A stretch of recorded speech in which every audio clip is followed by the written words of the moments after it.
HDFC bank crucial है। HDFC bank की दरअसल सितंबर वाली शेयर होल्डिंग पैटर्न आ चुका है। पार्थिव, मैं इस पर आपके पास आना चाहूंगी। फर्स्ट ट्रांच MSCI का हो चुका था, अब नवंबर में माना यही जा रहा है कि शायद वो सेकंड ट्रांच आएगा, प्रोवाइडेड वो शेयर होल्डिंग पैटर्न उस तरह की इजाजत देता है। तो इस समय FII ओनरशिप या फिर फॉरेन ओनरशिप सितंबर के अंत में 55.51% पर आई है, यानी कि वो हल्की सी ही बढ़ी है। एज ऑफ जून एंड ये 54.83% के करीब थी। क्या इसके ये मायने हैं, कंसिडरिंग वो 55% तक सीमित है FII होल्डिंग या फॉरेन ओनरशिप, तो एक अपॉर्चुनिटी आ सकती है। MSCI ने जो 2 ट्रांचेस में फ्लो करने की यानी कि पोजीशन लेने की बात की थी, क्या आपको लग रहा है अब वो सेकंड ट्रांच की तैयारी हो सकती है इस डेटा पॉइंट के मद्देनजर? HDFC बैंक स्टेडी है 1677 पर, ज्यादा क्रैक नहीं हुआ है आज के सत्र में। पार्थिव।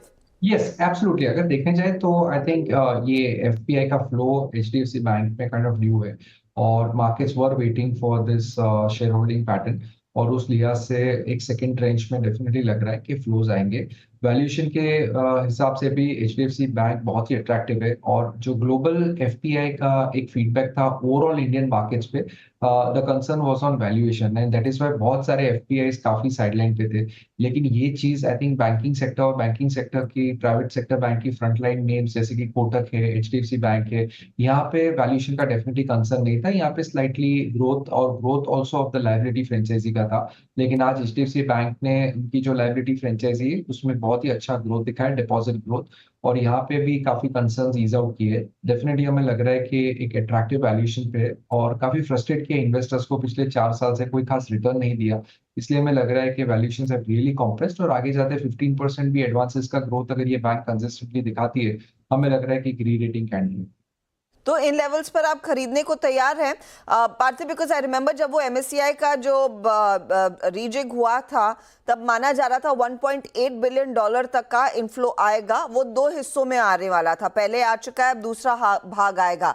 रिटेल निवेशक को क्या 1700 के नीचे जो लेवल्स दिख रहे हैं, 1680, कल इसकी खूब चर्चा भी हुई थी, क्या एक मौका ढूंढना चाहिए थोड़ी सी अपनी पोजीशंस डबल अप करने का? तो यस, ऐसे वॉलेटाइल मार्केट माहौल में जहाँ पे बहुत सारे सेक्टर्स में बहुत बड़ा फ्रॉथ है, तो हम देखेंगे कि एक डिफेंसिव आई थिंक व्यू होगा काफी इन्वेस्टर्स का, not only retail investors but even domestic institutional investors है, फॉरेन इंस्टीट्यूशनल इन्वेस्टर्स है। तो ऐसे माहौल में हमें लग रहा है कि फार्मा और बैंकिंग सेक्टर में डेफिनेटली इनके लिए अपॉर्चुनिटीज है, और डाउनसाइड हमेशा कम रहती है HDFC बैंक जैसे स्टॉक में। और आगे जाते जिस तरह की फ्लो की बात है, हमें लग रहा है कि US में भी जिस तरह का रेट कट हुआ है, और इंडिया में आई थिंक काफी लैग के बाद ये रेट कट आएगा, तो फॉरेन इंस्टीट्यूशनल इन्वेस्टर्स का फ्लो डेफिनेटली बढ़ेगा, तो HDFC bank becomes a sure candidate. तो डाउनसाइड प्रोटेक्टेड, और अपसाइड में आई थिंक 10 to 15% की अपसाइड ये साल अंत तक लग रहा है।